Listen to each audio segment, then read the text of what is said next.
Hi అండి. ఈరోజు 7:30కి నేను జొన్న సంగటి తీసుకుందామని ఒక అర లీటర్ వాటరు, ఒక మెజర్మెంట్ గ్లాస్తో ఒక 100 గ్రాములు జొన్నలు. పచ్చ జొన్నలు అంటే మనకు షుగరు కంట్రోల్ నుంచి వస్తుంది. పచ్చ జొన్నలు ఇదిగోండి, కడిగి పలుగ్గా మిక్సీ జార్లో వేసేసుకొని కొద్దిగా మరగంగానే అందులో వేసి కరిగపెట్టుకోవాలి. కుండలలో అయితేనే ఈ జావకు, ఈ సంగటిలకు టేస్ట్ వస్తుంది. దానిలో వండితేనే వాటికి అందం.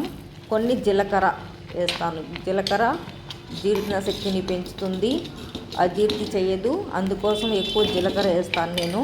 జీలకర్ర వేసిన టేస్టీగా ఉంటుంది, తింటున్నా కూడా చాలా బాగుంటుంది. ఇదిగోండి, స్టవ్ ఆపిన తర్వాత కూడా అది ఇంకా మరుగుతానే ఉంది. చూసారా, అది హీట్ ఎక్కదు. ఎక్కిందంటే ఆ చల్లారదు, అలా ఉంటుంది కుండలలో. ఇదిగోండి, చిక్కటి మజ్జిగ కుండలో పెరుగు తోడేస్తాను నేను ఎప్పుడును. ఇదిగోండి, చల్ల చేసుకొని తాగుతాం మేము. ఇక ఇది తిన్నామంటే మళ్ళీ 11:30కి అలా ఏదో ఒకటి నేను పళ్ళ రసం, ఏదో ఒకటి జ్యూస్ తాగుతాను కదా. పళ్ళు ఏదో ఒకటి తినాలనిపిస్తుంది. వాళ్ళు మామూలుగా టిఫిన్లు చేస్తే ఇడ్లీ, దోశ, కానీ ఇది తింటే మాత్రం ఆ టైంకి ఇంకా ఆకలి అవ్వదు. డైరెక్ట్ ఇంకా 12:30కు అన్నం ఆకలి వేస్తుంది. ఆ టైంలోనే తింటాను నేను.